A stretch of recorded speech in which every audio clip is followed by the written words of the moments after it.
Muito bom dia a todas as pessoas presentes ao nosso auditório. Sejam bem-vindos e bem-vindas ao nosso último dia da Semana Jurídica de 2024.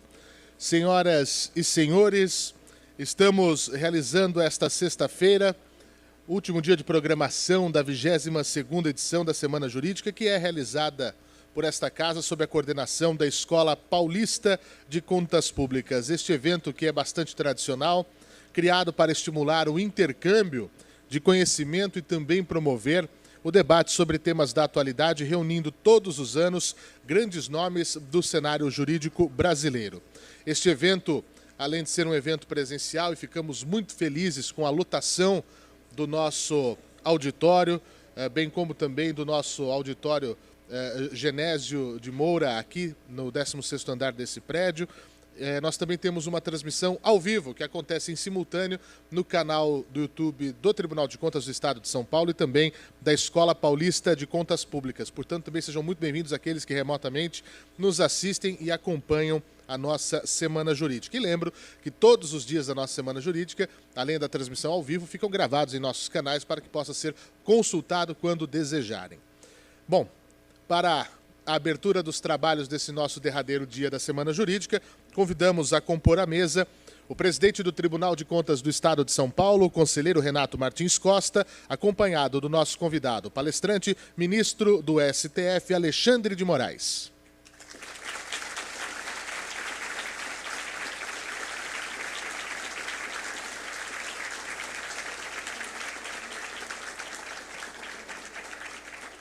Convidamos também a compor a nossa mesa a conselheira corregedora do nosso tribunal, conselheira Cristiana de Castro Moraes.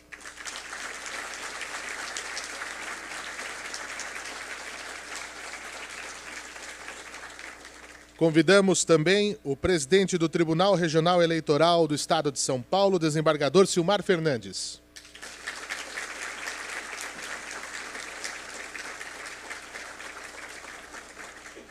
Também se junta à nossa mesa a Procuradora-Geral do Estado de São Paulo, doutora Inês Maria dos Santos Coimbra.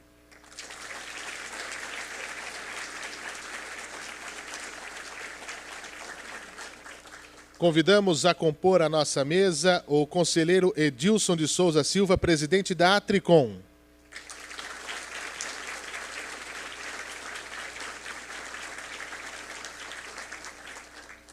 Convidamos a compor a nossa mesa o presidente do Tribunal de Contas do município de São Paulo, conselheiro Eduardo Tuma.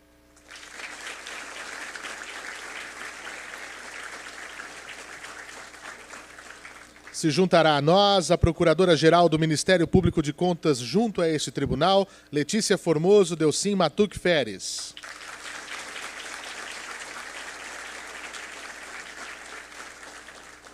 E também convidamos a Subdefensora Pública Geral, doutora Bruna Simões, representando neste ato a Defensora Pública Geral do Estado de São Paulo, doutora Luciana Jordão da Mota Armiliato de Carvalho.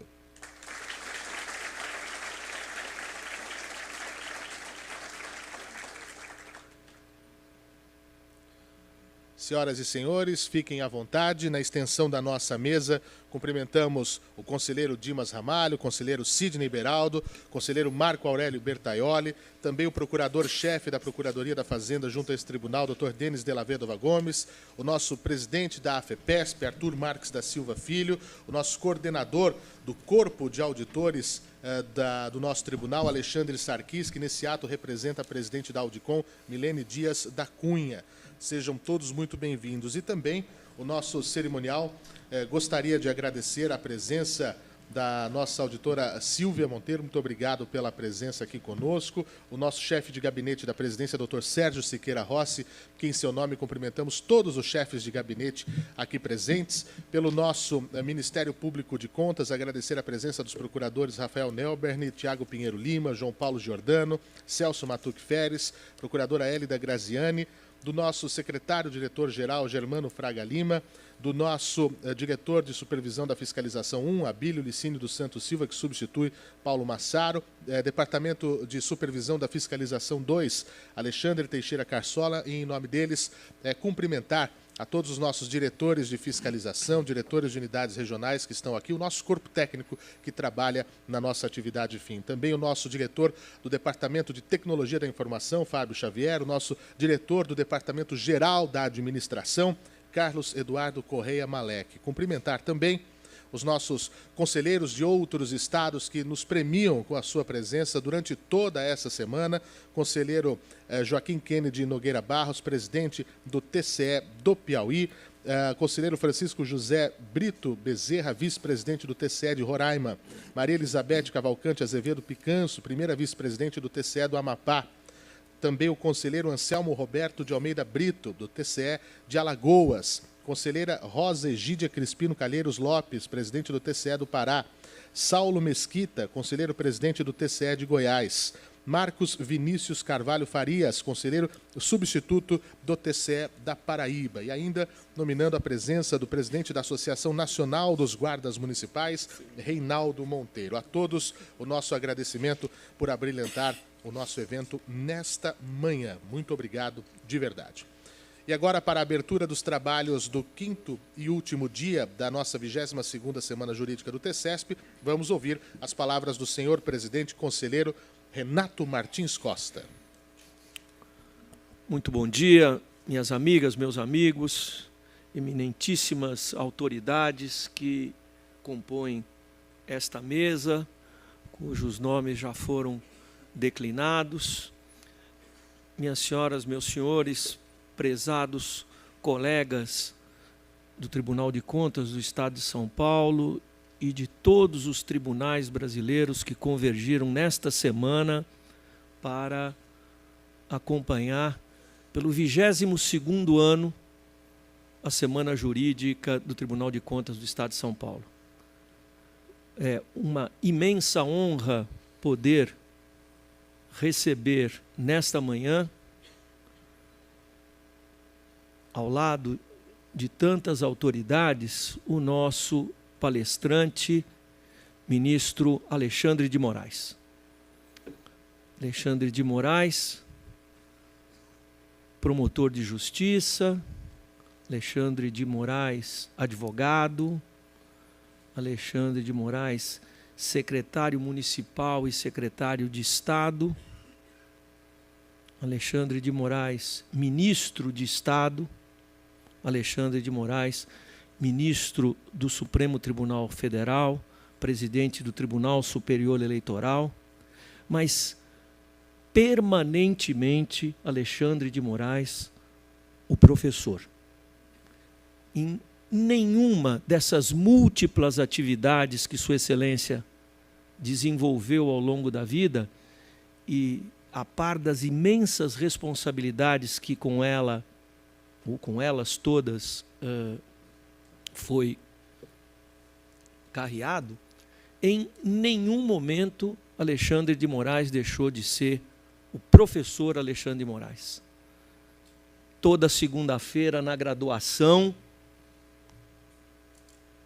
convivendo com a juventude no Largo de São Francisco, participando de atividades na pós-graduação, integrando bancas.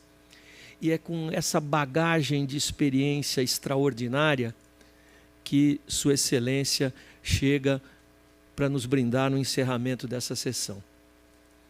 Ministro, ao longo desta semana, nós tivemos presenças extraordinárias, temáticas palpitantes e envolventes. Começamos na segunda-feira com o presidente Fernando Antônio Torres Garcia, que nos apresentou uma radiografia do Poder Judiciário de São Paulo, seus desafios, suas realizações e as projeções para um futuro próximo. Tribunal de Justiça e Poder Judiciário, com quem este tribunal tem tanta ligação e tanta interação. Na terça-feira, aqui esteve a professora Luciana Temer, desenvolvendo uma temática que a todos impressionou e cuja passagem por esta mesa e as horas que aqui convivemos trouxeram ao cerne das nossas preocupações a violência sexual contra crianças e adolescentes, que atinge em nosso país proporções epidêmicas. Na quarta-feira, já indo para a nossa casa, a Faculdade de Direito do Lago de São Francisco, a vice-diretora, a professora Anelisa Bechara, igualmente nos apresentou reflexões importantíssimas sobre o direito, as redes sociais, a tecnologia, os reflexos que eventualmente se extraem disso nas responsabilidades penais, civis e administrativas, numa palestra igualmente empolgante. Ontem, o nosso diretor, Celso Campilongo, aqui igualmente nos brindou com uma exposição repleta de elementos culturais e políticos no sentido mais abrangente e elevado da palavra, sobre a democracia, os seus paradoxos, os seus desafios, seja no Brasil, seja no mundo. E hoje, me parece que, preparando como cume e auge desta semana, nós teremos a oportunidade de ouvi-lo e aprender com Vossa Excelência. Me impus essa introdução, ministro Alexandre de Moraes, porque tenho pessoalmente e tem a nossa instituição imensa admiração, respeito e amizade por seu conteúdo pessoal, pelo seu brilho como jurista e, principalmente, pela dimensão que Vossa Excelência dá ao cargo que ocupa. É uma imensa honra declarar abertos os trabalhos desta manhã.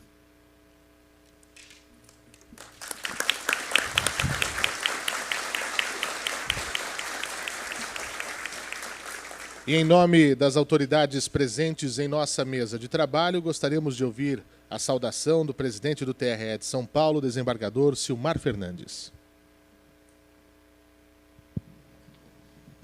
Alô. Bom dia a todos e a todas. É uma grande honra, presidente Renato, estar aqui presente nesse Tribunal de Contas do Estado de São Paulo. E Vossa Excelência me incumbiu de saudar as autoridades presentes aqui na mesa. Então, declinando-as, já o cumprimentei, presidente Renato Martins Costa. Quero cumprimentar o ministro Alexandre de Moraes, Supremo Tribunal Federal, ex-presidente do Tribunal Superior Eleitoral. E eu já vou fazer uma quebra de protocolo, corintiano e sofredor como eu. Falsificado. Procuradora-Geral do Estado, doutora Inês Maria dos Santos Coimbra. Procuradora-Geral do Ministério Público de Contas do Estado de São Paulo, doutora Letícia Formoso Delcim Matuque Feres. Subdefensora Pública-Geral de São Paulo, representando a Defensora Pública-Geral de São Paulo, doutora Luciana Jordão da Mota Armiliano de Carvalho, doutora Bruna Simões. Presidente do Tribunal de Contas do município de São Paulo, doutor Eduardo Tuma, corregedora e conselheira do Tribunal de Contas do Estado de São Paulo, doutora Cristiana de Castro Moraes, presidente da Atricom, Associação dos Membros dos Tribunais de Contas do Brasil e conselheiro do TCE de Rondônia, doutor Edilson de Souza Silva. Então, na pessoa dos componentes desta mesa, eu também cumprimento os demais conselheiros do Tribunal de Contas, demais autoridades aqui presentes, advogados, senhores e senhoras. O presidente me disse que era para saudar a mesa. Desnecessário saudar, porque são todos expoentes do cenário jurídico nacional e paulista. Então, cumprimentos, estejam todos cumprimentados, saudados, é uma honra compor essa mesa junto com os senhores. Só que, além de saudá-los, eu pensei aqui antes de vir para esse local, nós estamos na Semana Jurídica, comemoramos a instituição dos cursos jurídicos no Brasil. E não temos como prosseguir, encerrar essa Semana Jurídica, sem lembrar de Olinda e das Arcadas. Arcadas de onde, inclusive, o ministro Alexandre de Moraes é oriundo. Então, eu fiz um pequeno discurso aqui de 25 laudas. De maneira alguma, vocês estão aqui para ouvir o ministro Alexandre e não a mim. Mas eu quero prestar essa homenagem, já que é o dia do advogado, o dia da instituição dos cursos jurídicos, eu quero lembrar aqui que foram essas primeiras academias, as faculdades de Direito de Olinda e de São Paulo, gestadas pela Lei de 11 de agosto de 1827, que permitiram o desenvolvimento de saber jurídico e doutrina voltados a atender nossa sede de autogestão. Passamos a formar juristas, diplomatas, parlamentares, estadistas, magistrados e advogados para a nova nação. Essa justiça nasceu para caminhar a par e passo com a sociedade brasileira e desenvolver uma verdadeira identidade. Que a justiça desempenha um papel fundamental na formação de uma sociedade, ao estabelecer normas e padrões de comportamento que promovem a equidade e a ordem social, todos nós sabemos. Então, para não ser redundante, tomo a liberdade de trazer à ribalta a parte que me cabe, enquanto presidente do Tribunal Regional Eleitoral de São Paulo. Por quê? Porque a democracia é um bem ao qual toda a justiça deve sempre buscar. E a justiça eleitoral nasceu há 92 anos, justamente para atender ao povo que clamava por soberania.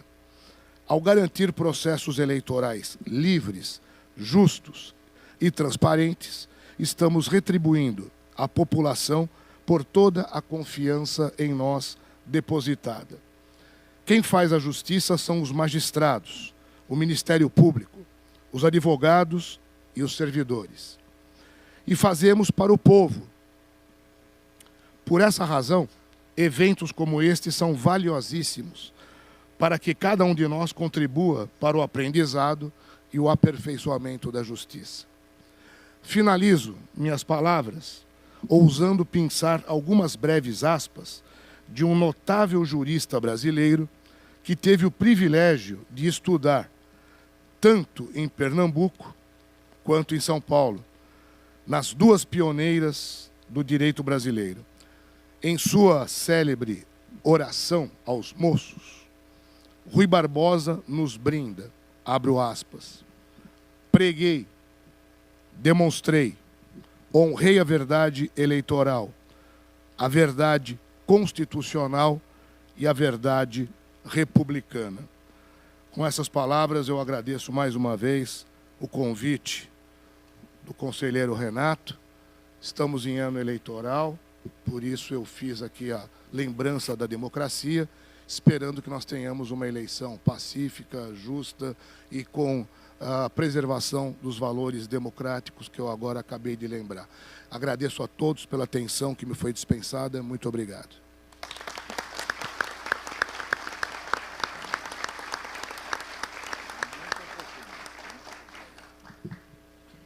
Agradecemos as palavras do desembargador Silmar Fernandes e, neste momento, vamos à apresentação do nosso palestrante de hoje. Alexandre de Moraes é ministro do Supremo Tribunal Federal, foi ministro do Tribunal Superior Eleitoral de 2020 a 2024 e presidente no biênio 22-24. Graduou-se pela tradicional Faculdade de Direito do Largo São Francisco, da USP, onde também obteve o doutorado em Direito do Estado e a livre docência em Direito Constitucional. É professor associado da Faculdade de Direito da USP e titular pleno na Universidade Presbiteriana Mackenzie. Em 1991, foi o primeiro colocado no concurso do Ministério Público do Estado de São Paulo, tendo sido promotor de justiça de 91 a 2002. Em 2002, aos 33 anos de idade, foi nomeado o mais novo secretário da Justiça e da Defesa da Cidadania da história do Estado de São Paulo, exercendo o cargo até 2005, quando foi nomeado membro da primeira composição do Conselho Nacional de Justiça para o biênio 2005-2007. De 2007 a 2010, acumulou a titularidade das Secretarias Municipais de Transportes e de Serviços de São Paulo, com as presidências da CET, Companhia de Engenharia de Tráfego, e da SP Trans, a São Paulo Transportes, Companhia de Transportes Públicos da capital. Em 1º de janeiro de 2015, assumiu a Secretaria de Estado da Segurança Pública de São Paulo, tendo exercido as funções até sua posse como ministro da Justiça. Como secretário de Segurança Pública, obteve pela primeira vez na história do Estado a redução de todos os índices de criminalidade em relação ao ano anterior e a menor taxa de homicídios por 100 mil habitantes desde que os índices passaram a ser divulgados há mais de 20 anos. Em maio de 2016, assumiu o cargo de ministro de Estado da Justiça. No exercício do cargo, foi um dos coordenadores da área de inteligência e segurança dos Jogos Olímpicos e Paralímpicos ocorridos na cidade do Rio de Janeiro. É autor de diversas obras jurídicas, entre elas Direito Constitucional em sua 38ª edição, Constituição do Brasil interpretada em legislação constitucional, Direitos Humanos Fundamentais, Jurisdição Constitucional e Tribunais Constitucionais. Senhoras e senhores, para a palestra de encerramento da nossa 22ª Semana Jurídica, recebam o ministro do STF, Alexandre de Moraes.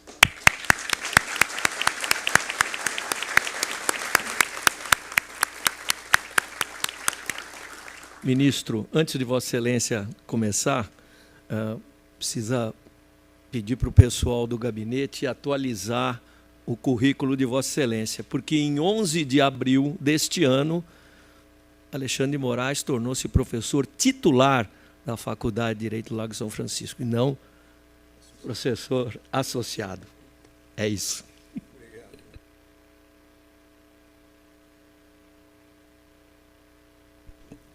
Obrigado. Bom dia a todos. É um prazer renovado estar novamente aqui no Tribunal de Contas do Estado de São Paulo.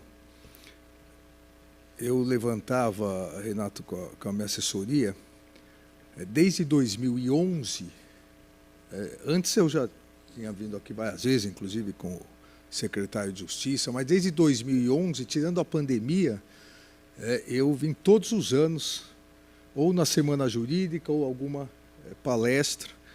Então, o nosso contrato está acabando já. Precisa renovar em bases um pouco melhores. Porque agora eu sou professor titular, né? Café vai passar a ser de máquina. Então, agora. Isso para mim, é uma grande honra, mas demonstra também, entre outras coisas, o grande respeito que eu tenho pelo Tribunal de Contas, pela instituição Tribunal de Contas, especial pelo Tribunal de Contas do meu estado, do estado de São Paulo, e a amizade que eu tenho pelos seus conselheiros, pelo conselheiro Renato Martins Costa, que eu tive a oportunidade de conhecer em 1991, quando eu ingressei no Ministério Público. Somos amigos desde do Ministério Público. Já aproveito para dar parabéns, que amanhã é o aniversário do nosso presidente do Tribunal de Contas do Estado de São Paulo, também da conselheira Cristiana de Castro Moraes, corregedora, do conselheiro Dimas Ramalho, aqui presente, também meu colega, de Ministério Público do Estado de São Paulo, do conselheiro Cine Beraldo, meu colega de secretariado lá atrás, ambos fomos secretários do então governador, hoje vice-presidente, Geraldo Alckmin, do conselheiro Marco Bertagnoli, que tive a oportunidade de conhecer como deputado, depois prefeito de Mogi das Cruzes. Então, eu quero cumprimentar todos os conselheiros aqui presentes. Também cumprimentar o meu amigo, presidente do Tribunal Regional Eleitoral, que tem uma grande missão esse ano, são mais de 5.000 municípios na eleição de 2024, o desembargador Silmar Fernandes, que que já nos auxiliou muito nas eleições passadas como vice-presidente do Tribunal Regional Eleitoral. Cumprimentar a Procuradora-Geral do Estado, a doutora Inês, parabenizando pelo belíssimo trabalho que a Procuradoria-Geral do Estado faz, principalmente aí, obviamente, onde nós percebemos mais no Supremo Tribunal Federal. Eu tenho um grande orgulho, como paulista, do trabalho realizado pela Procuradoria-Geral do nosso Estado. Fica aqui meus parabéns à doutora Inês. Cumprimentar o presidente do Tribunal de Contas do município, o conselheiro Eduardo Tuma. Eu também tive, ele ainda não era conselheiro, era vereador, mas eu fui 3 anos secretário municipal, então tive um grande contato com o Tribunal de Contas do município. Um dos únicos, 2 do Rio e de São Paulo, tribunais de contas municipais, um grande tribunal também, um tribunal extremamente técnico, competente. Cumprimento aqui o seu presidente, o conselheiro Eduardo Tuma. Assim como cumprimento todos, mando meu abraço a todos os tribunais de contas, cumprimentando o presidente da Tricom, o conselheiro Edilson de Souza Silva, aqui presente. Também cumprimento a Procuradora-Geral do Ministério Público, junto aos tribunais de contas, a doutora Letícia Feres, a doutora Bruna Simões, subdefensora pública geral aqui do Estado de São Paulo. Eu prometi para o Renato que eu não vou falar de fake news. Nem eu aguento mais falar de fake news. Talvez eu fale uma coisinha ou outra, não, mas não é essa a ideia. Eu estou contando o tempo agora que a nominata não vale. Há uma frase muito inspirada de Einstein, que diz que a insanidade é continuar fazendo sempre a mesma coisa e esperar resultados diferentes. Isso é muito comum na vida pessoal, na vida profissional e na vida institucional. Nós continuarmos sempre repetindo as mesmas coisas, tratando da mesma forma aquelas mesmas situações, e nós ficamos surpreendidos quando o resultado é o mesmo. Nós temos agora um exemplo, para aproveitar o momento atual, um exemplo nas Olimpíadas, por exemplo. O Brasil não dá o tratamento adequado que deveria ao esporte. Nós somos mais de 200 milhões de brasileiros e nas escolas, nas universidades, nós relegamos o esporte ao segundo plano. Essa é a verdade. O Brasil tem uma mentalidade de que educação e esporte estão separados. A ex-Magic Paula, do basquete, numa entrevista recente, ela levantou exatamente isso. Disse que quando a pessoa é criança, a pessoa é criança é ótimo, quando o estudante é criança, quando vai mal na escola, a primeira coisa que os pais falam é: eu vou te tirar do futebol, vou te tirar do balé, vou te tirar do basquete. Então, isso faz com que nós, em relação ao esporte, nós, aplicando a frase de Einstein, nós continuamos fazendo sempre a mesma coisa, e quando chegam as Olimpíadas, nós achamos que vamos, dessa vez vai, dessa vez nós vamos estourar de medalhas. É impossível, porque é o mesmo tratamento sempre. Só para você ter uma ideia, desde as Olimpíadas de Pequim, em 2008, são 16 anos, nós continuamos com o mesmo número de medalhas. Foram 17 em Pequim, com 3 de ouro, 17 em Londres, com 3 de ouro, 19 no Rio, era a nossa casa, com 7 de ouro. Em Tóquio melhoramos um pouquinho, mas também 21 para 7, e agora, em 2024, nós tivemos agora de manhã, o Isaías, nós temos 16, podemos chegar no máximo a 20. Por que isso? Porque nós tratamos da mesma forma as mesmas coisas, e mesmo assim torcemos por resultados diferentes.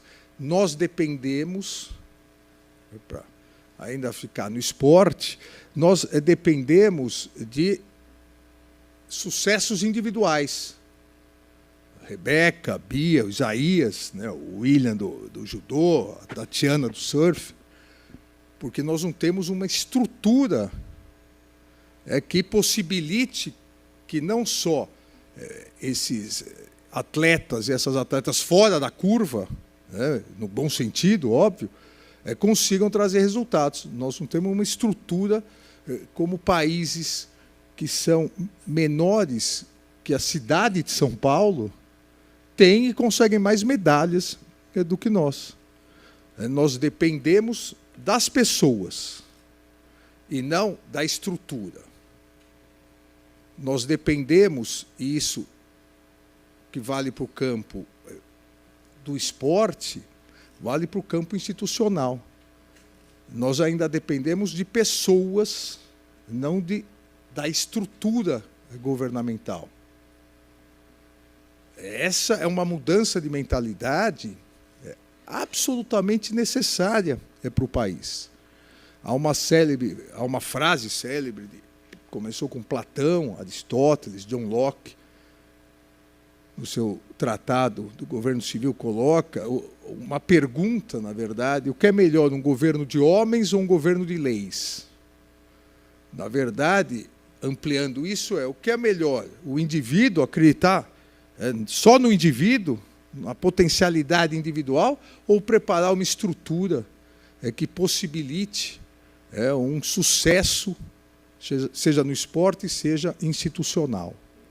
E é exatamente isso, essa falta de uma estrutura, essa falta de um aprimoramento maior das instituições, e eu digo, do ponto de vista externo, para que as pessoas, a sociedade perceba, isso vem gerando no Brasil, ou gerou no Brasil, em alguns países do mundo, esse ataque contra a democracia.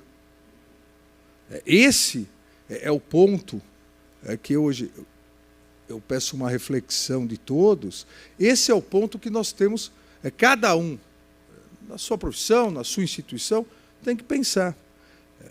O que nós precisamos fazer de diferente, agora de diferente, para tratar as mesmas situações, para conseguir um resultado melhor. Para não entrar na rotina, na burocracia do dia a dia, onde nós gastamos muita energia, e eu fiz essa comparação com os esportes, as Olimpíadas, porque quando a gente olha os nossos atletas, nós estamos vendo que eles estão dando o máximo. Estão dando o máximo, gastando toda a energia, mas não tiveram um treinamento adequado, alimentação adequada. Houve um atleta de atletismo que chegou, tinha 2 mudas de roupa, tinham esquecido de mandar a sapatilha. Chegou nas Olimpíadas, estava sem a sapatilha para lançar o dardo. Então, do ponto de vista institucional, quando nós olhamos, cada instituição dá o máximo de si, aqueles que atuam, mas nós não estamos conseguindo os melhores resultados. Ou, pelo menos, nós não estamos conseguindo, em vários pontos, expor à sociedade o porquê outros resultados, outra evolução, não consegue fazer com que o Brasil chegue efetivamente à posição que todos nós queremos. Isso possibilitou, infelizmente, um ataque à democracia, um ataque populista, extremista, não só ao Brasil, mas também em outros países do mundo, porque se conseguiu, e aí a única coisa que eu vou falar de fake news, Renato, se conseguiu, por meio dessa instrumentalização das redes sociais, que não existia há 10, 15 anos, se conseguiu criar uma falsa impressão de que, em que pese todas as falhas e necessidade de aprimoramento institucional e da própria democracia, mas conseguiu criar um ambiente falso de que a democracia ela vem prejudicando a vida, a evolução, o sucesso das pessoas.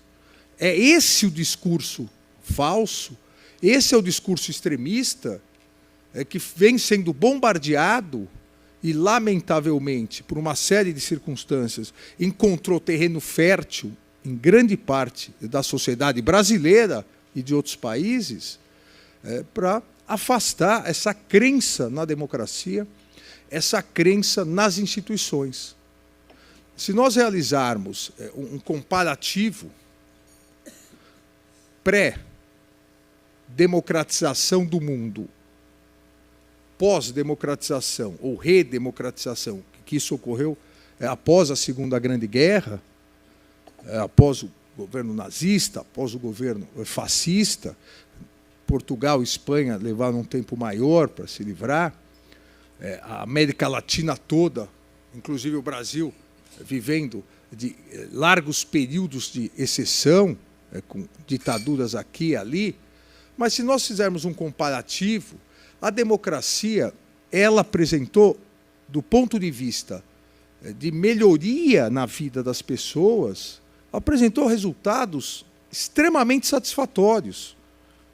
Se nós compararmos a evolução na queda da mortalidade infantil, na universalização da saúde, na universalização da educação, nós tivemos a comprovação da universalização da saúde na pandemia. O tão criticado SUS, do Brasil, apesar da falta de recursos, funcionou de uma forma extraordinária. A universalização da saúde, com todas as críticas que se possa fazer, a universalização da educação, com todas as críticas que se possa fazer à educação, vamos pegar antes de 88, antes da redemocratização. No meu tempo, não no meu, né, mas a gente ouve as pessoas falarem, no meu tempo a escola pública era muito melhor que agora. Olha, é um absurdo. Eu estudei em escola pública em 1960, a pessoa fala, era de alta qualidade, destruíram a escola pública. Olha, no seu tempo, a escola pública era para meia dúzia, da classe média para cima. Quem não tinha dinheiro nem estudava. O analfabetismo era lá em cima. Não havia universalização da educação.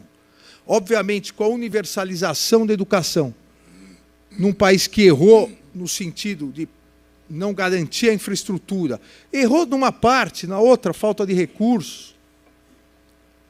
Obviamente, uma coisa é você ter escola pública para 10 pessoas, outra coisa é para ter 1 milhão de pessoas. Uma coisa é a saúde pública para meia dúzia, até 88, só quem tinha a carteirinha do INPS. Após 88, a universalização. Até 88, não havia acesso amplo à justiça para ficar na nossa área. Após 88, não tem um país do mundo, não existe país do mundo, onde seja tão fácil acessar a justiça. O Brasil tem 82 milhões de processos. Se nós fizermos uma conta que não é propriamente correta, que cada processo tem pelo menos 2 partes, daria quase um processo por habitante. Eu digo que não é correto porque os bancos, o poder público, que são litigantes contumazes. Mas houve a universalização. Lógico que com a universalização, com amplo acesso à saúde, à educação, à justiça, sem a infraestrutura, sem os recursos necessários, você acaba colocando de forma mais transparente, ou pelo menos acaba transparecendo as falhas. Só que todos os dados, todos, não há um dado em que a democracia acabe perdendo para os regimes autoritários. Todos os dados mostram a evolução nesse período. Então, por que essa reação? Essa reação, que foi uma reação coordenada, que foi uma reação estudada, que foi uma reação preparada por meio de algoritmos de inteligência artificial para cativar as bolhas. E isso foi muito fácil, porque nem nós mesmos temos tantas informações sobre nós como as redes sociais. Isso é verdade. Nós fornecemos, por falta de uma regulamentação, nós fornecemos todas as informações da nossa vida. Quem aqui já não consultou? Quero comprar como falam que eu sou comunista, né? Quero comprar uma blusa vermelha.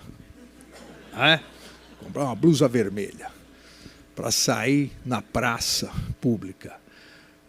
Aquela moça é comunista, tem 3 de vermelho lá. É um perigo. Então, você consulta, blusa vermelha, tal. Nunca mais você vai deixar de receber e-mail de blusa vermelha. Se você consultar sapato azul, primeiro vai vir blusa vermelha. Por quê? Porque as redes sociais captaram que você gosta de blusa vermelha, os algoritmos vão mandar tudo. Há um cadastro automático. Seu celular, você fornece todos os elementos. A partir disso, isso começou, como nós sabemos, na extrema-direita dos Estados Unidos. A partir disso, se verificou que era algo potencialmente muito poderoso do ponto de vista econômico, para direcionar, para convencer as pessoas a comprarem mais. Só que, num certo momento, se percebeu, mas não é só para fazer comprar, é para fazer votar. Não é só para a gente ter o poder econômico. Vamos atingir o poder político.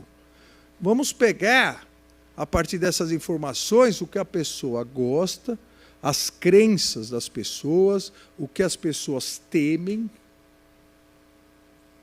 Vamos ganhar confiança dessas pessoas com mensagens, direcionando influencers, os especialistas.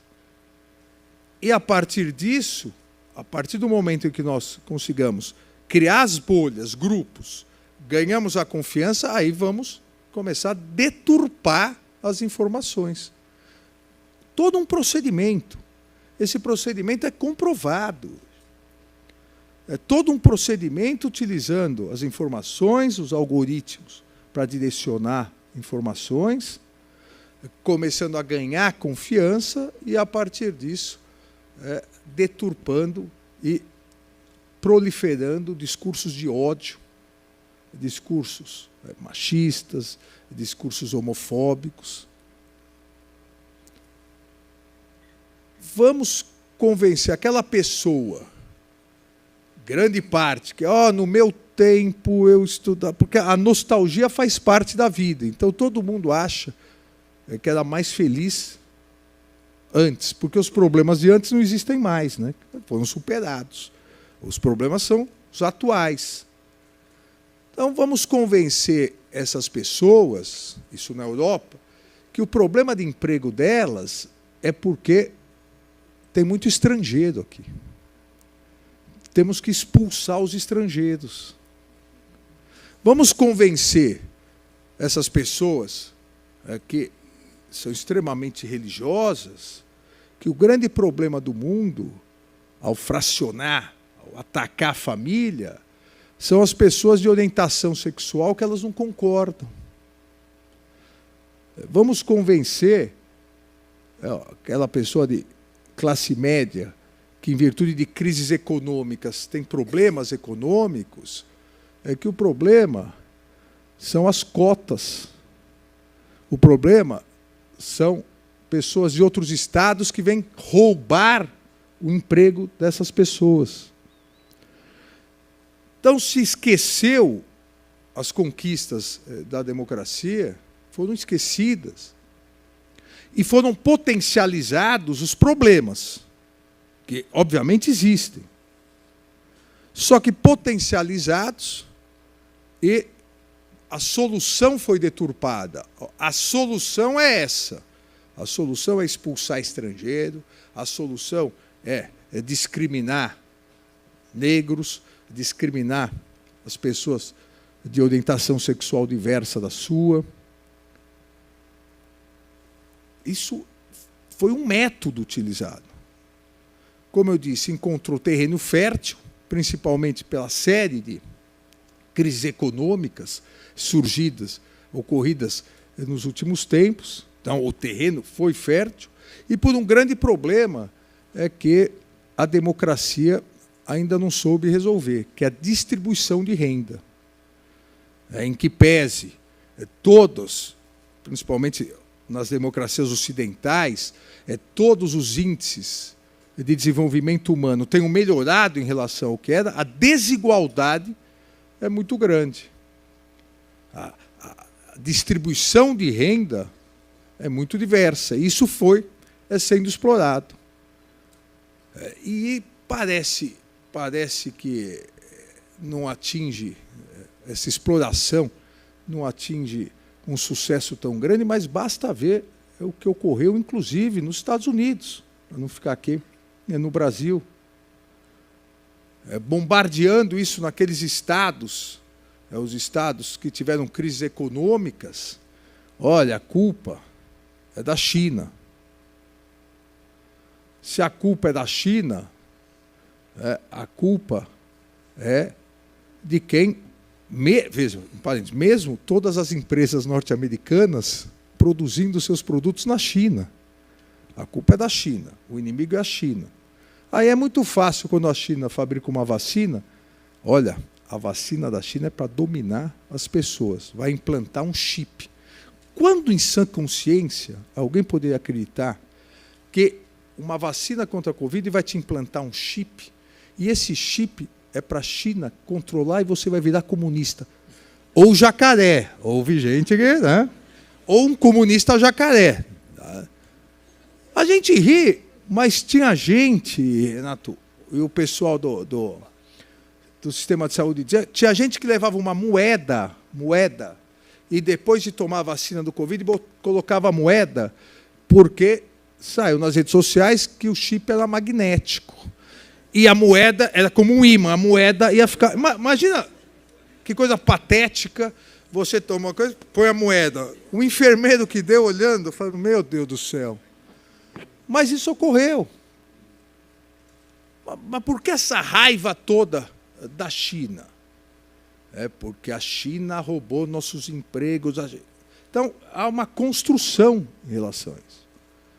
E só há, obviamente, além da questão de educação, a necessidade, com a educação, nós temos que fazer, e eu sempre repito isso, é o combate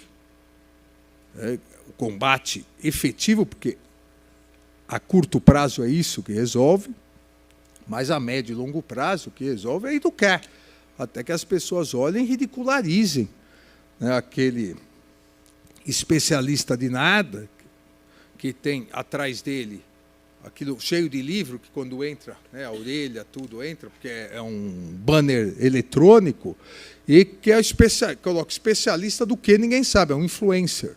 Só que hoje tem influencer que tem mais seguidores do que quem assiste todos os telejornais da televisão.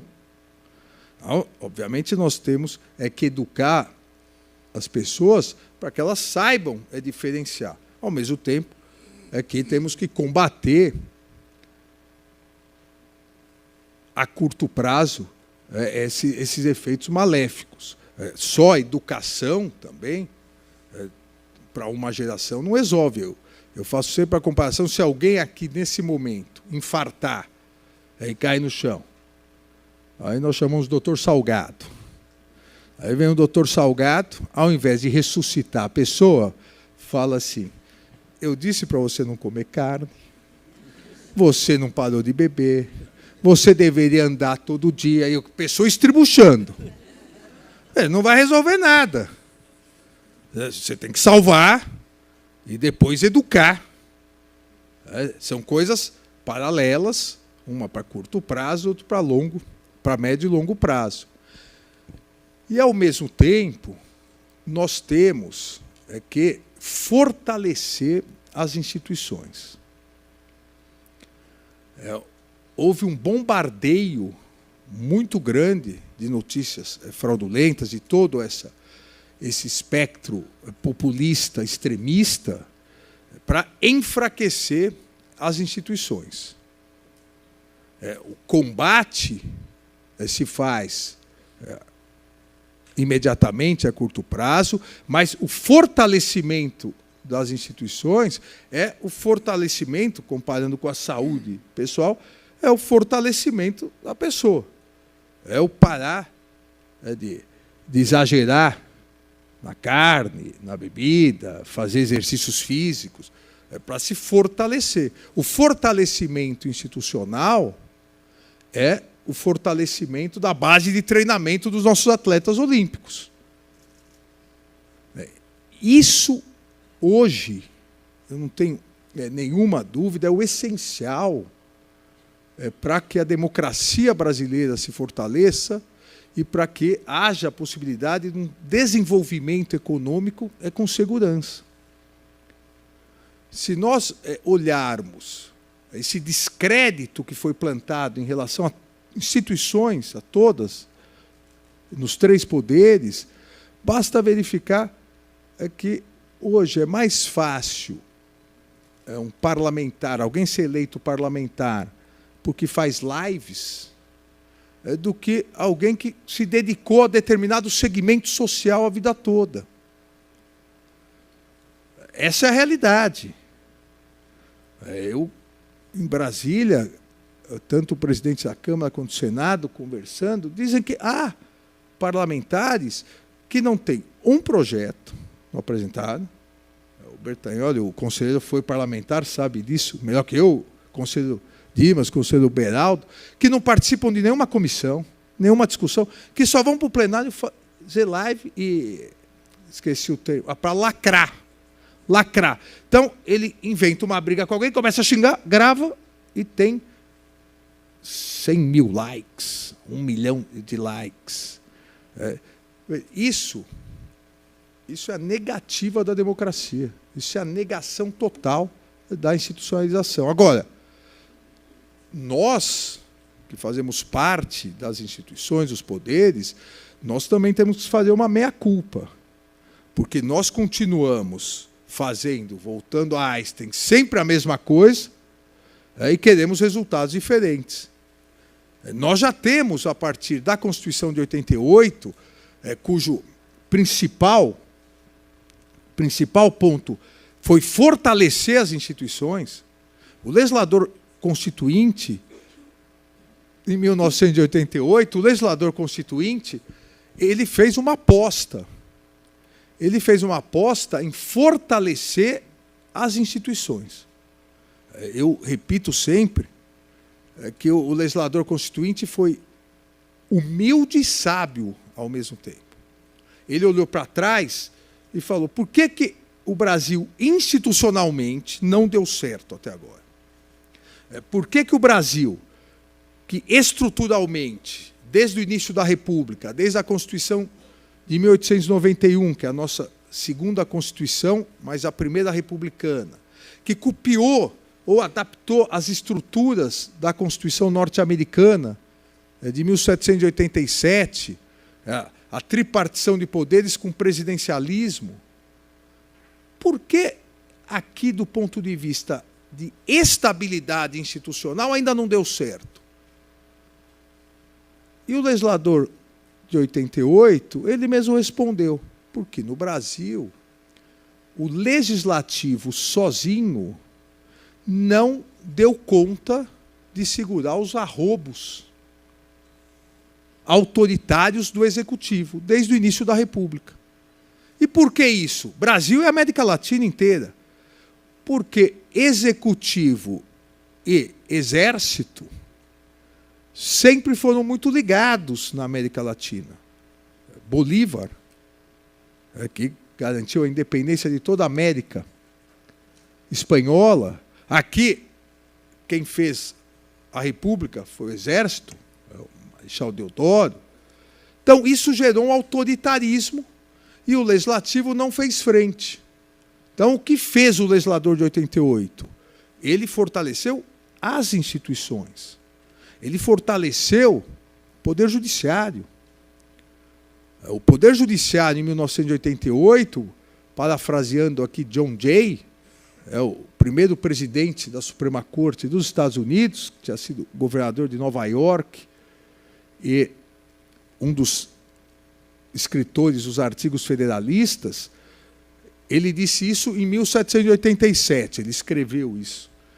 Mas vale para a Constituição Brasileira de 1988. Pela primeira vez, a Constituição colocou o ramo judiciário como ramo de mesma dignidade dos outros poderes, no sentido de dignidade institucional. Por que isso? Porque o legislador constituinte viu que precisava fortalecer um combate ao autoritarismo. E fortaleceu o judiciário, mas não fortaleceu só o judiciário. Fortaleceu as instituições que acessam o judiciário. Fortaleceu o Ministério Público. Não há no mundo nenhuma estrutura de Ministério Público perto da estrutura brasileira, com a força da estrutura brasileira. Criou e fortaleceu a Defensoria Pública. Separou a Advocacia do Estado do Ministério Público, criando a Advocacia Geral da União e fortalecendo a Advocacia Pública, as Procuradorias do Estado. Fortaleceu os tribunais de contas, manteve a tradição de serem órgãos do Legislativo, mas dando autonomia necessária para garantir o bom gerenciamento, o bom gasto do dinheiro público. Ou seja, houve uma aposta no fortalecimento institucional. Só que nós vamos completar agora, dia 5 de outubro, 36 anos da Constituição. E há necessidade de alterações institucionais. Nós estamos, todas as instituições estão com descrédito, uma parte por não termos todos evoluídos, outra parte por esse bombardeamento de notícias fraudulentas, mas há necessidade de nós refletirmos, e espaços como esse, semanas jurídicas como essas, são esses momentos de reflexão, porque há necessidade, no âmbito dos três poderes, de nós mudarmos. Vamos fazer diferente agora, vamos tratar as coisas de sempre de forma diferente. Aí sim nós podemos esperar resultados diferentes. O nosso sistema, para não me alongar muito, mas veja, o nosso sistema representativo. Há necessidade de uma reforma política. Todo mundo concorda. Agora, não se conseguiu ainda evoluir nisso. É um dos sistemas políticos eleitorais mais caros do mundo. O fundo eleitoral, quase 6 bilhões. O fundo partidário tornou partidos políticos mais rentáveis que 99% das empresas nacionais. Hoje, um presidente de partido político tem mais dinheiro para investir, para escolher, do que um CEO, e acaba se perpetuando no poder. O dinheiro é gigantesco, 6 bilhões quase para o fundo eleitoral, só que nós sabemos que é insuficiente, porque são as campanhas mais caras do mundo. Um deputado, um candidato a deputado no estado de São Paulo tem que visitar o estado todo. A campanha é quase uma campanha majoritária, por causa do sistema proporcional. a quebra, o fim das coligações, que foi muito bom, porque você votava num candidato. Eu dou sempre o exemplo, as pessoas votaram no Clodovil. Acho que todo mundo lembra aqui do Clodovil Hernandes, apresentador de televisão. Votaram no Clodovil, elegeram, e com os votos dele, o suplente dele era um coronel do Exército. O Clodovil morreu, esse suplente assumiu. E uma das bandeiras dele era uma bandeira homofóbica. Você fala, mas eu votei no Clodovil, a pessoa fala. Você votava no Tiririca, que à época era do PR, que hoje é o PL, partido de direita, e na época ele conseguiu eleger mais 3 deputados de esquerda. O eleitor não consegue entender. Então, o fim da coligação foi bom. Só que o que antes, por exemplo, aqui em São Paulo, 5 partidos se coligavam, então eles podiam lançar até 2 vezes o número de vagas, 140 candidatos. Hoje, cada um tem que lançar 71, até 71. Então, o dinheiro não dá. O dinheiro é muito, mesmo assim não dá. Por quê? Porque o nosso sistema não está correto. Nós precisamos alterar para dar mais representatividade, alterar para que cada um de nós nos sintamos mais representados. Há várias possibilidades. Nenhum lugar do mundo tem um sistema eleitoral idêntico, exatamente idêntico ao outro. Até porque as circunstâncias culturais, históricas, sociais vão alterando. Mas o sistema distrital misto, não precisava nem ser meio a meio no início, 60-40, 60 proporcional, mas distritos para você poder olhar e saber quem é o seu parlamentar, para você poder cobrar o seu parlamentar. Eu tenho certeza que, com todo o respeito a todos, eu tenho certeza que, se perguntar em quem você votou para deputado, você vai falar, Vlans, como ele votou em 5, daí eu dou 5 casos, 5 projetos. Dificilmente alguém vai saber, porque ninguém acompanha. Não acompanha porque o nosso sistema foi feito para não acompanhar. E isso fragiliza a política. E ao fragilizar a política, permite que os parlamentares de lives e likes acabem tomando lugar. Sem propostas, porque podiam ser parlamentares de lives e likes com propostas, mas sem propostas. Isso é a negação da política, a negação da democracia. Isso é um passo para o autoritarismo, isso é um passo para o populismo extremista. Então, há necessidade desse avanço. Há necessidade também de um avanço entre a relação executivo e legislativo. Nós vivemos hoje um sistema em que os presidentes, isso vale desde a redemocratização, desde a eleição do presidente Collor até hoje. Um presidente tem que conviver hoje com 16 partidos com representação na Câmara dos Deputados. É uma loucura. O presidente norte-americano, ou a presidenta norte-americana que se eleger, não precisa ficar negociando com os partidos os votos, e aí ministério. Tem o seu partido. Óbvio que, culturalmente, nós nunca teríamos um bipartidarismo, mas com essa reforma política, no sistema distrital, nós chegaríamos a 5, 6 partidos, como a Alemanha, e a possibilidade de uma estabilidade maior. Mas nós também temos que olhar os nossos problemas. O poder judiciário também está devendo para a sociedade, em que pese os avanços, que pese a universalização. Eu cito 2 pontos em que o poder judiciário precisa avançar.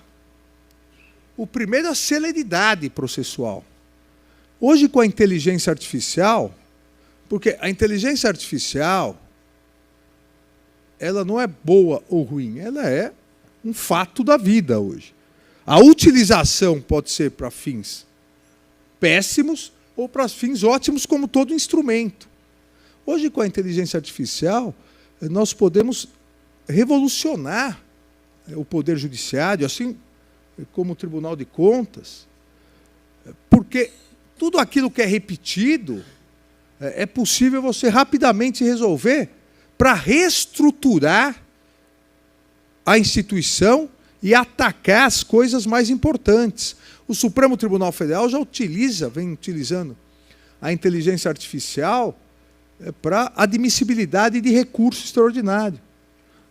Recursos idênticos para casos idênticos, que já têm decisões idênticas, você pode colocar isso tranquilamente para a inteligência artificial. E aí, quando há uma arguição de uma distinção, aí sim, vai para o ser humano. Mas não adianta utilizar esses novos instrumentos que possibilitam separar, vamos dizer assim, as coisas importantes das menos importantes, se nós não nos reestruturarmos institucionalmente. Hoje, um dos maiores problemas do brasileiro é a questão da segurança pública. Então, diferentemente do que há 4, 8, 10 anos, qualquer eleição era educação, saúde, trabalho. Hoje é educação, segurança e saúde disputando, e daí trabalho. Não é possível que o Poder Judiciário, e aqui eu falo Poder Judiciário, Ministério Público, não se reestruture. A segurança pública, institucionalmente, é função do Poder Judiciário também. A celeridade no julgamento de casos importantes. Eu vim, essa semana, conversei com a ministra Daniela, do STJ, que assumiu, vai fazer um ano. Ela estava horrorizada, ela veio da advocacia, agora no STJ, com os números de habeas corpus que ela recebe em relação a de estupro de vulnerável. O conselheiro Renato dizia da Luciana Temer, que veio aqui, está atuando nessa área, uma coisa absurda. E nós continuamos, nós, da área jurídica, continuamos fazendo a mesma coisa.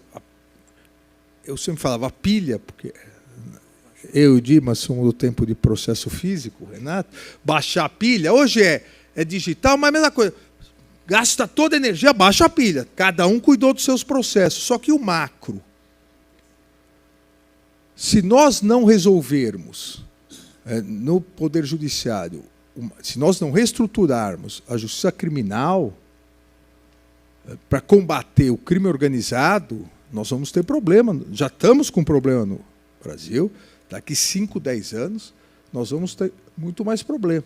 Nós temos que fazer diferente para ter resultados diferentes.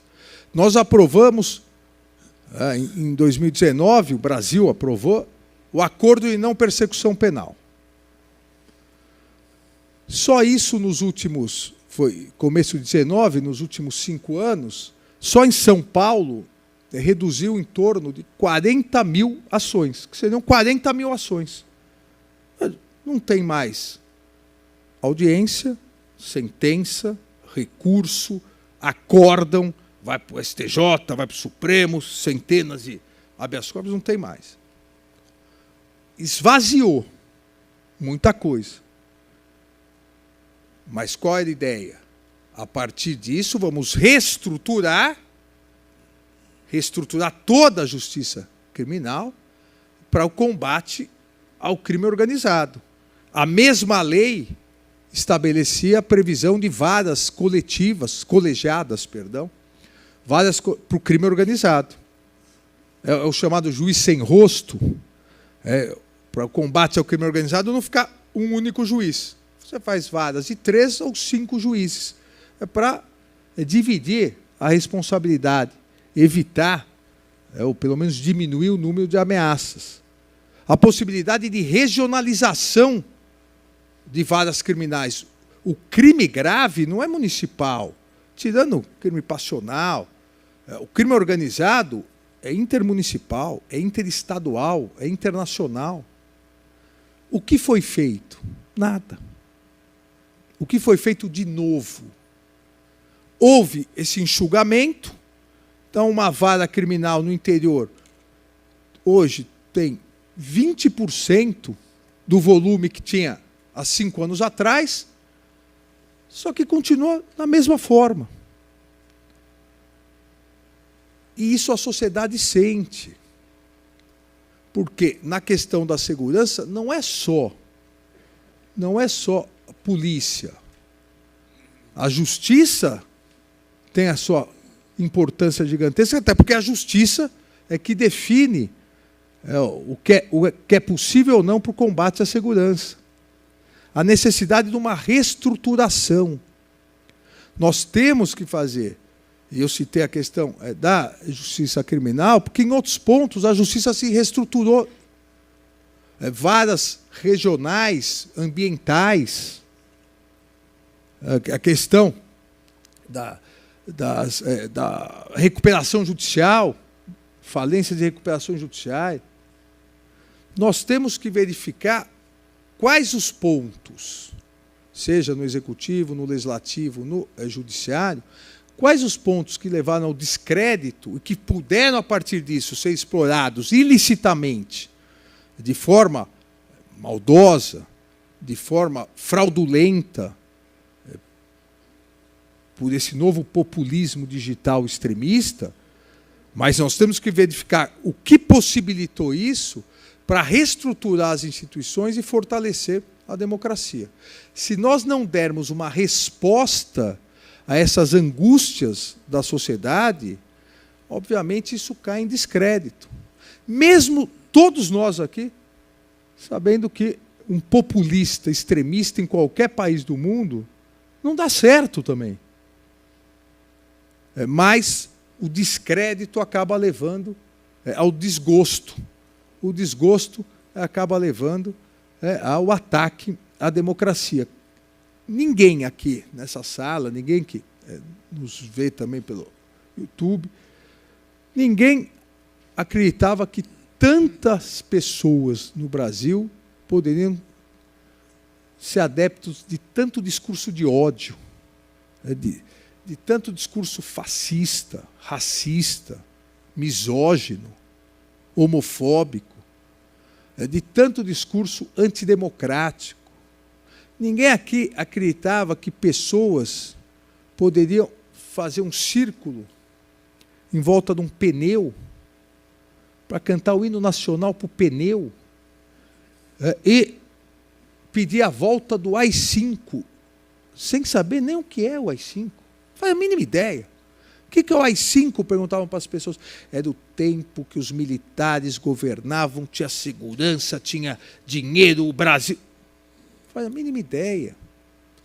Agora, a falha, seja de comunicação, seja de reestruturação, para atacar os problemas estruturais ainda existentes na democracia, a falha é de quem acredita na democracia. Então, esse é o desafio, essa reflexão que eu queria deixar hoje para todos. Nós precisamos deixar de fazer sempre as mesmas coisas e querer resultados diferentes. O Silmar disse aqui, é igual o Corinthians, não contrata ninguém, não tem padrão de jogo e a gente acredita que vai ser campeão. É impossível. É impossível. Não é? Mas nós temos Mundial, 2. Aquele outro time, eu esqueci o nome, Palmeiras, não tem. Não, é isso que importa. Nós temos que ser otimistas sempre. Muito obrigado e obrigado pelo tempo.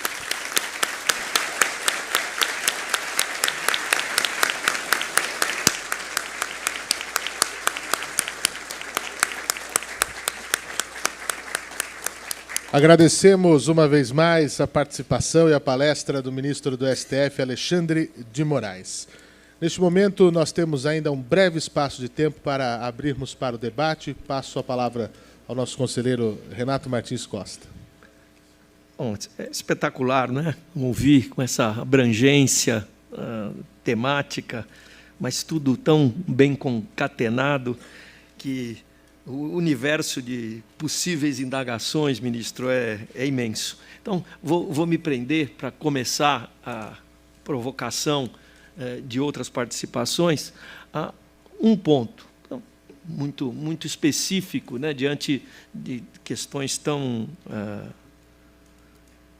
abrangentes que a sua exposição propiciaria. A multiplicidade partidária. Então, o senhor disse 16 partidos no Congresso Nacional. A federação, a possibilidade da federação partidária, olhada de fora, ministro, dá a impressão de um certo subterfúgio que foi utilizado para que a cláusula de barreira não viesse a ceifar partidos cuja representatividade é quase nula. E, ao permitir a federação partidária, a sobrevida acabou se estendendo. Qual a visão que o senhor tem sobre esse ponto em particular, por favor? Renato, essa questão é muito importante, porque nós tivemos lá atrás o Congresso Nacional, e o Congresso percebendo isso, lá atrás que eu falo é lá atrás mesmo, foi em 98, se não me engano. O Congresso percebendo que essa proliferação partidária iria resultar no descrédito da política, as grandes lideranças do Congresso aprovaram uma cláusula de barreira que era 5% dos votos. Na verdade, uma cláusula de desempenho, porque o partido não deixaria de existir, mas não teria representatividade no Congresso. Houve ação direta, o Supremo Tribunal Federal, em 98, negou a liminar, porque só valeria para 2 eleições, o que era correto. E, na verdade, o Congresso só conseguiu aprovar jogando para frente. Então, daqui 2 eleições vale. Como o Supremo Tribunal Federal negou a liminar, os partidos falaram, não, é para valer. Os 8 anos passaram, 9 anos, veio a eleição em que a cláusula de barreira foi aplicada. Hoje nós teríamos, por esses números, 5 partidos com representação no Congresso. E vejam, a diferença é muito grande, porque 5 partidos com representação no Congresso, numa eleição presidencial, 3 vão ficar com um candidato, 2 com outro. E aí nós vamos ter oposição mesmo. Porque esses 2 que ficaram não vão conseguir passar para lá. E num país democrático, tão importante quanto a situação é a oposição. Porque quem está na oposição cobra. E quem está na situação, quando vira oposição, para com loucura. Porque já foi situação e sabe que vai voltar. Para de inventar discurso louco. Com 16 partidos, nós temos pelo menos 12 que sempre foram situação. Sempre foram situação. O presidente Fernando Henrique, o candidato dele, que era o governador Serra, perdeu para o presidente Lula. Eles continuaram a situação? Continuaram. Mas daí saiu Dilma, o presidente Michel Temer, continuaram. Daí veio o presidente Bolsonaro, situação. Agora o presidente Lula, situação. E aquele discurso, tudo pela governabilidade. Porque com 16 partidos vão... Né, geleia real. Hoje, como eu disse, teríamos 5. Infelizmente, no julgamento do mérito, o Supremo declarou inconstitucional. Já ia ser aplicado, o Supremo declarou, foi 2008, declarou inconstitucional. Veja, as lideranças partidárias lá atrás tinham percebido que não ia dar certo essa proliferação. A proliferação continuou, nós chegamos nesse estado, foi aprovado agora, já há algum tempo, uma cláusula de desempenho menor, começou com 1,5, vai para 2, cada eleição 2,5, até chegar a 3, isso vai ajudar. falta de a vedação, a coligação partidária vai ajudar também, tirando. E a federação Renato, a federação, obviamente, foi um subterfúgio, um instrumento para tentar evitar, naquele momento, ou nas eleições próximas, até chegar aos 3% de cláusula de desempenho, que alguns partidos ainda sobrevivessem. Mas eu não acho que é ruim isso, porque a federação deve ser vista como um noivado. Ou seja, partidos que têm semelhanças e ainda não querem fazer uma fusão, ou um partido maior, fazer uma incorporação, eles formam uma federação. E tem 4 anos para ir decidindo e dividindo, e nós sabemos a dificuldade, quem manda em cada diretório municipal, estadual. Então, a tendência seria que partidos próximos fizessem federações, esperassem esses 4 anos e aí houvesse, daqui mais 2, uma fusão. Eu não acredito que tenha dado muito certo, porque só tivemos 2 federações. Os partidos acabaram evitando fazer.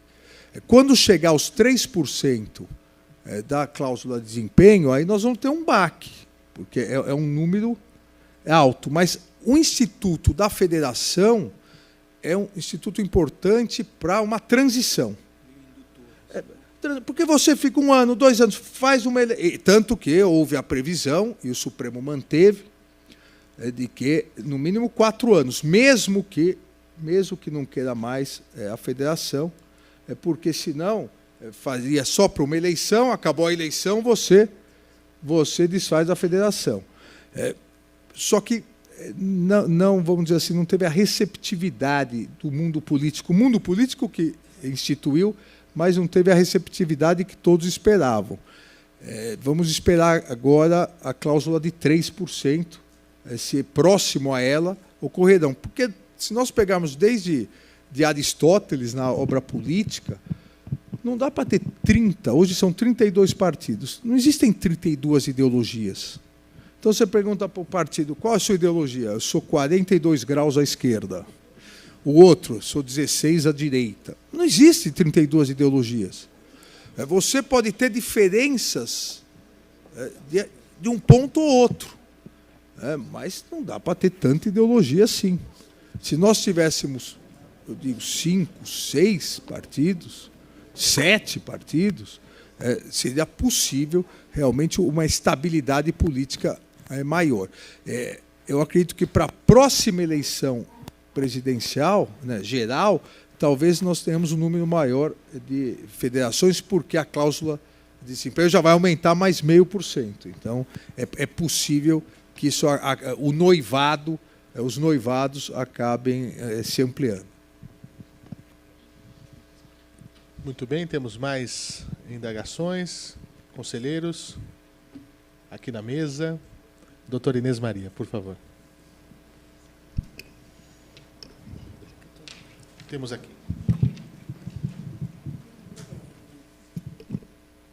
Bom, ministro, em primeiro lugar, parabéns pela palestra, enfim, sempre provocativo. Não eram fake news, mas as provocações são da mesma ordem de importância.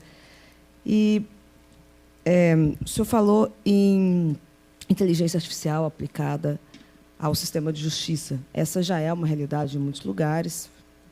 É uma realidade quase por sobrevivência, por uma necessidade de sobrevivência, porque não é possível mais dar conta do volume com o qual a gente trabalha usando apenas gente, o que é um pouco distópico em alguma medida. Mas a provocação que eu faço é como controlar, como auditar, como sindicar, como dar transparência aos algoritmos que o sistema de justiça precisará utilizar para a aplicação da inteligência artificial na sua atuação. Quem serão os desenvolvedores? Assim, qual será a relação com essas empresas? Isso isso para tudo, como pensar sobre isso. E, dentro dessas empresas, quem são os desenvolvedores desses motores de IA e como, considerando a baixa capacidade técnica nacional para isso e a constante necessidade de se buscar mecanismos internacionais, como evitar vieses, como construir motores de inteligência artificial sindicáveis e com um grande conhecimento das regras de negócio. Ou seja, será que a gente vai começar a precisar pensar que a formação jurídica também precisará contemplar, em alguma medida, um conhecimento para lidar com isso? Como garantir que não haverá assimetria de informação entre os operadores do direito, de uma forma geral, e aqueles que vão, de alguma forma, criar e implementar esses motores para que não haja uma captura? Essa é uma questão importante. Eu defendo a utilização da inteligência artificial no judiciário, na justiça, para questões repetitivas só. E isso, o desenvolvimento é possível. O desenvolvimento do Supremo é interno, é feito interno. Nós, no Brasil, temos a possibilidade de fazer esse desenvolvimento para essas questões, obviamente, dando transparência e a participação de todas as instituições, inclusive da sociedade civil, seria por meio da OAB, nos algoritmos, mas, principalmente, eles sabem bem, todos nós que atuamos na área jurídica temos chapões, modelos. Antes era de papel, hoje é do computador. E nós temos uma pessoa que você analisa e fala, esse é o modelo A, modelo B, modelo C. Tal. Então, isso que leva minutos, ou às vezes horas, dependendo do volume, ou dias, em várias pessoas, porque a pessoa tem que fazer o relatório tem que estar adequado a esses pontos. Isso leva segundos na inteligência artificial. Então, para isso, é possível. Fazendo uma comparação, eu estou olímpico hoje, por causa das Olimpíadas, fazendo uma comparação, nas lutas olímpicas, várias lutas, quando você pede em alguns esportes, você pode pedir a revisão do... seria o VAR. E se você pede errado, por exemplo, no taekwondo foi assim, na luta greco-romana, que hoje é chamada luta olímpica, se você pede e não está certo, você perde o ponto. Para evitar toda hora ficar pedindo. Não, nessa questão, a triagem toda é feita de um determinado recurso, requisitos, pela inteligência artificial. Obviamente, o advogado pode pedir a revisão. Se errou na revisão, se pediu a revisão, está errado, vai ter aplicação numa multa. Mas não se pode deixar, obviamente, se fechar a possibilidade do ser humano analisar. Nós diminuiríamos isso, nós daríamos uma celeridade gigantesca. Agora, o grande problema mundial na transparência dos algoritmos é a alegação das empresas de que isso é segredo industrial.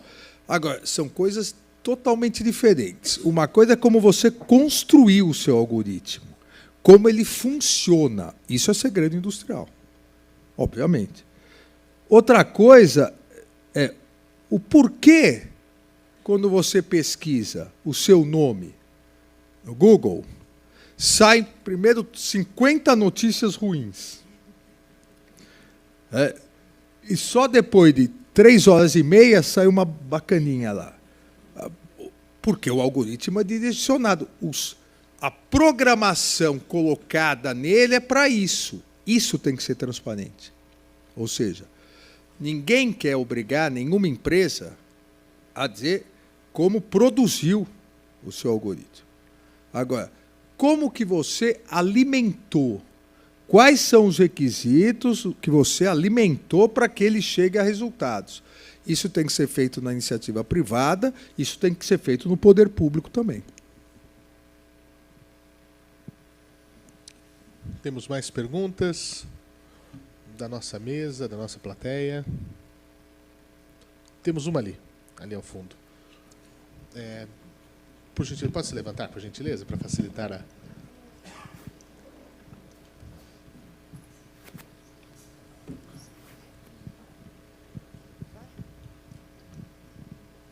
Obrigado.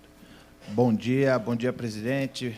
Bom dia, ministro Alexandre de Moraes. Sou presidente da Associação Nacional de Guardas Municipais, Reinaldo Monteiro, AGM Brasil, autora da ADPF 995, que o ministro foi o relator, e reconheceu as guardas municipais como órgãos de segurança pública. E a minha pergunta, ministro, é em relação à segurança pública e o papel dos municípios na segurança. Nós tivemos aí um debate ontem sobre as eleições e a gente percebeu que os candidatos não entendem a segurança pública como um dever dos municípios. Porém, nossa Constituição Federal, artigo 30, no inciso 5, é claro o inciso em dizer que os municípios possuem competência para organizar e prestar diretamente serviços públicos de interesse local. Ou seja, segurança pública também é de interesse local. E aí, usando parte de um julgado do ministro Alexandre de Moraes, a gente desenvolveu uma tese que chama-se Segurança Pública Básica, que nada mais é a universalização também da segurança pública. Assim como saúde básica, educação básica, os municípios também deveriam desenvolver a segurança pública básica com diretrizes gerais para desenvolvimento de política pública e, assim, liberar os policiais militares para o combate aos crimes de maior potencial ofensivo e o crime organizado. Dentro desse contexto, ministro, eu gostaria de saber o seguinte: como que o senhor vê o papel dos municípios na segurança pública e se os municípios, de fato, não tem nada a ver com a segurança pública, porque é o que a gente vê por em relação à fala de alguns gestores, de que o município não pode fazer muita coisa na segurança pública e que quem tem que fazer é o Estado. Será que é isso mesmo? Ou o município, de fato, tem um papel efetivo, né, e de destaque na segurança pública para que a gente possa organizar a base do Sistema Único de Segurança Pública? Essa é uma questão importante também. Desde a Constituição de 88, se criou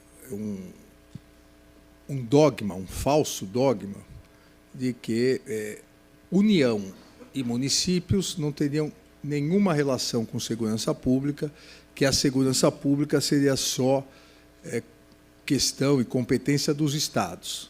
Porque no artigo 144 se coloca a subordinação da Polícia Militar e da Polícia Civil ao governador do Estado, aos Estados-membros.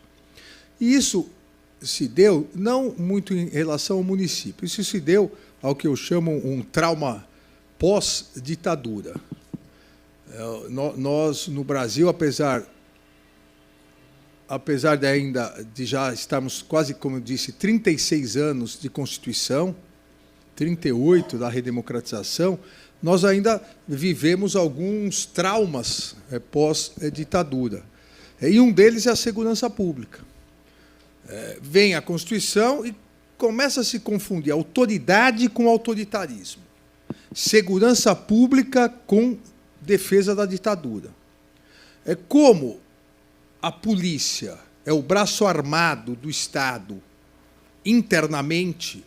Obviamente que quando há ditaduras, a polícia é o braço armado da ditadura.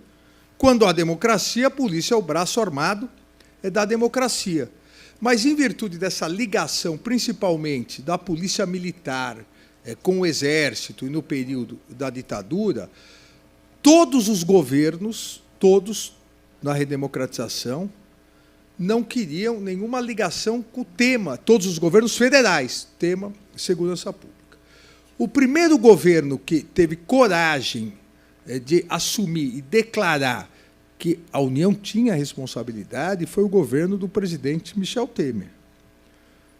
E eu digo isso, eu fiz parte do governo do presidente Michel Temer, com muito orgulho, fui ministro da Justiça e levei a ele... eu saí da Secretaria de Segurança Pública aqui de São Paulo e assumi o Ministério da Justiça e Segurança, dizendo que a coordenação deve ser da União. O fato do Estado ter a Polícia Militar e Polícia Civil não impede que todos os entes federativos atuem na segurança pública, inclusive os municípios. Não há lugar nenhum do mundo em que o município não tenha responsabilidade pela segurança, porque segurança pública não é só polícia, não é só guarda civil. Segurança pública é iluminação. Segurança pública são câmeras. Segurança pública é vistoria em bares. Segurança pública é blitz para desarmamento. Então, eu entendo, e foi a lei aprovada no governo do presidente Michel Temer, do SUSP, Sistema Único de Segurança Pública, que reconheceu as guardas civis como integrantes do Sistema Único de Segurança Pública, e o Supremo Tribunal Federal reiterou isso, é necessário uma coordenação, uma cooperação. Eu tenho e gosto dessa área, uma experiência em segurança pública. Nós temos, como em outras áreas, mas nós temos muita vaidade nessa área.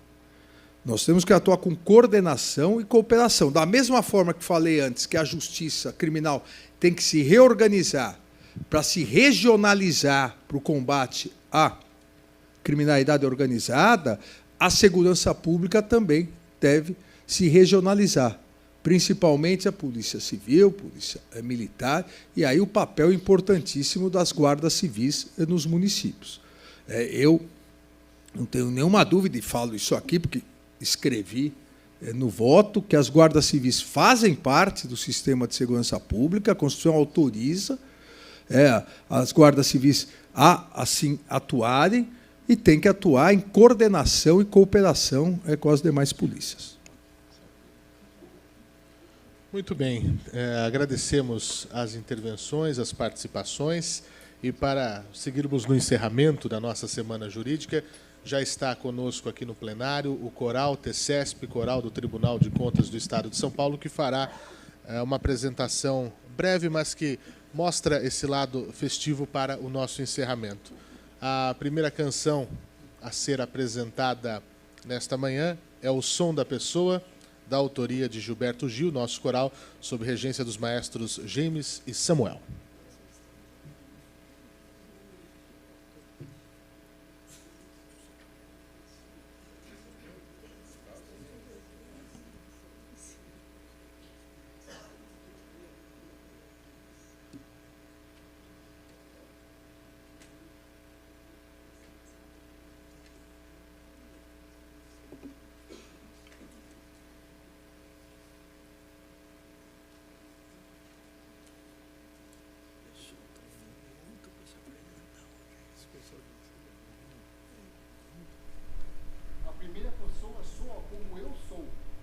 A segunda pessoa soa como tu és. A terceira pessoa soa como ele. E ela também. E toda pessoa boa soa bem.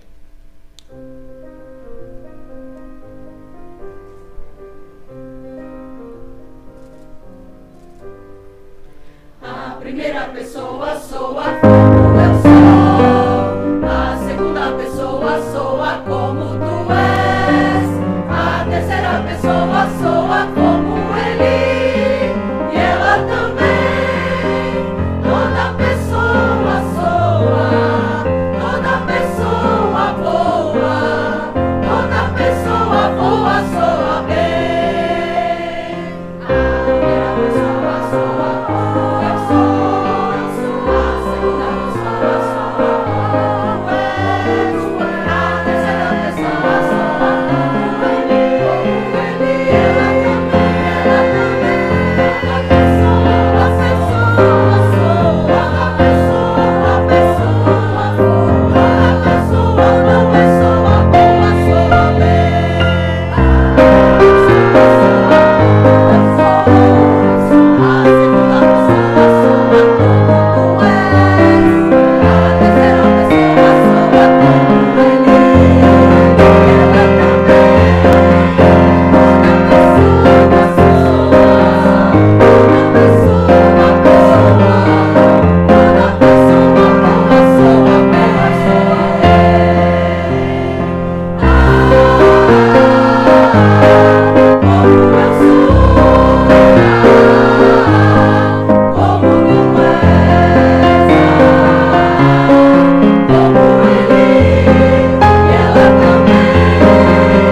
Nesse momento, os maestros James e Samuel oferecem a música a seguir como uma singela homenagem do Coral TCESP ao Dr. Renato Martins Costa, nosso conselheiro presidente, como forma de agradecimento pela idealização e incentivo ao trabalho. Vamos ouvir agora Coração de Estudante, de Milton Nascimento e Wagner Tiso, com arranjo do maestro James Henrique Mota.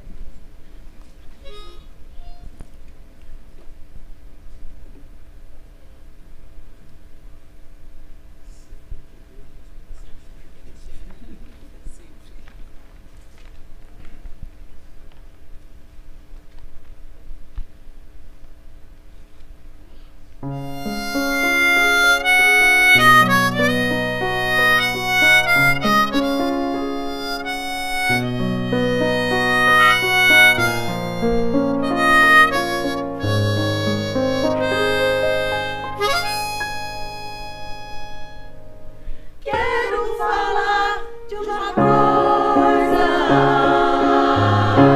Adivinha onde ela anda? Está dentro do carro. Caminha pelo ar. Pode estar aqui do lado, bem mais perto que pensamos. A folha da juventude é o nome certo desse amor. Seus momentos seu destino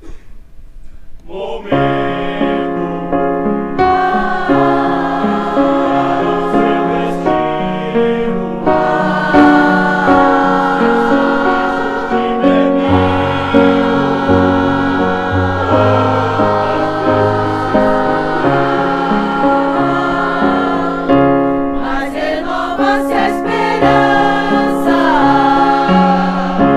nova aurora a cada dia. E aqui se cuida do broto, pra que a vida nos dê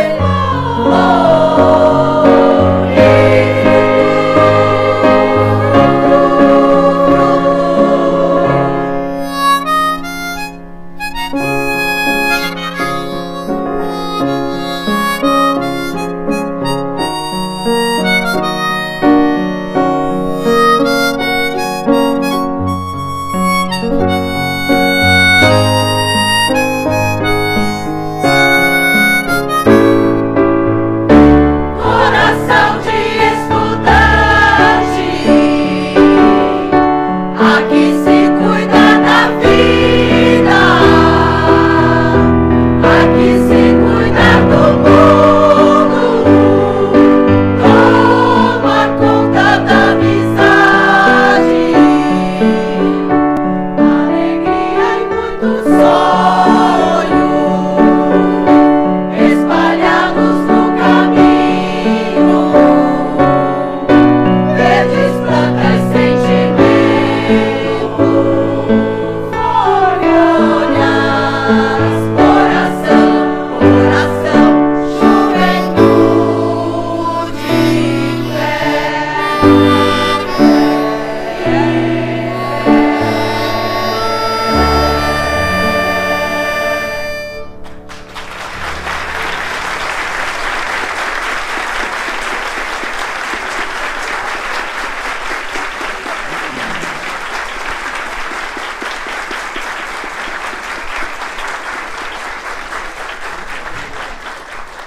E para finalizar a nossa apresentação de hoje, uma música que diz muito. Nós vamos ouvir É Preciso Saber Viver, de Roberto Carlos e Erasmo Carlos, cujo arranjo original é do Edu Morelenbaum, com adaptação do arranjo do nosso maestro Samuel Gomes de Paula. Coral TCESP.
O nosso agradecimento ao Coral TCESP, aos nossos maestros James e Samuel, em nome deles, a todos os integrantes do nosso coral que une gerações do nosso tribunal. Muito obrigado uma vez mais. Neste momento de encerramento, convido o presidente do nosso tribunal, o conselheiro Renato Martins Costa, para fazer a entrega de uma lembrança ao nosso convidado como forma de agradecimento ao nosso ministro Alexandre de Moraes por sua honrosa participação no encerramento da nossa Semana Jurídica.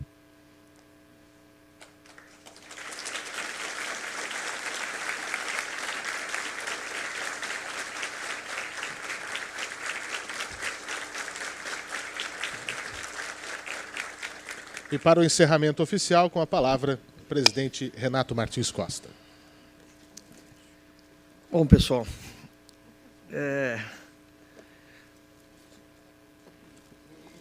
chegamos ao fim dessa semana tão extraordinária que não poderia terminar de uma maneira mais apropriada.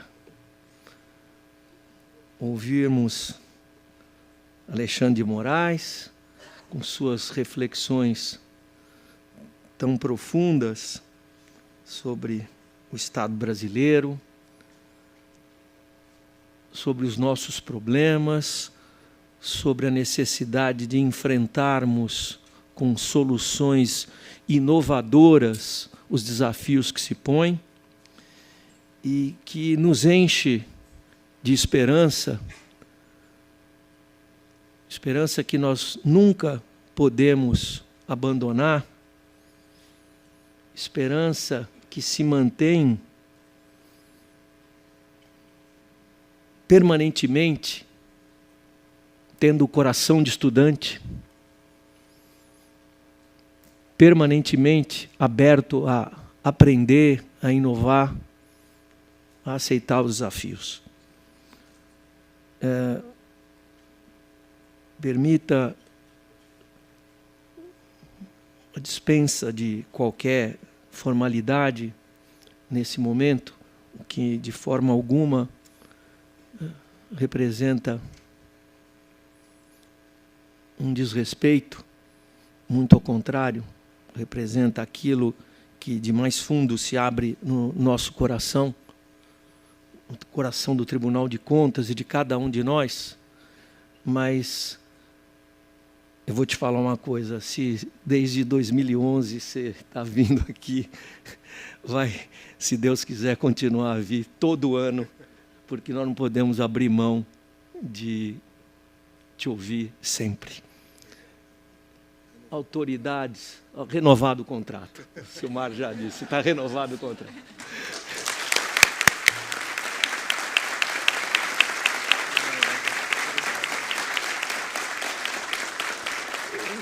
Meus queridos amigos, minhas queridas amigas, que Deus nos proteja, que os 100 anos do tribunal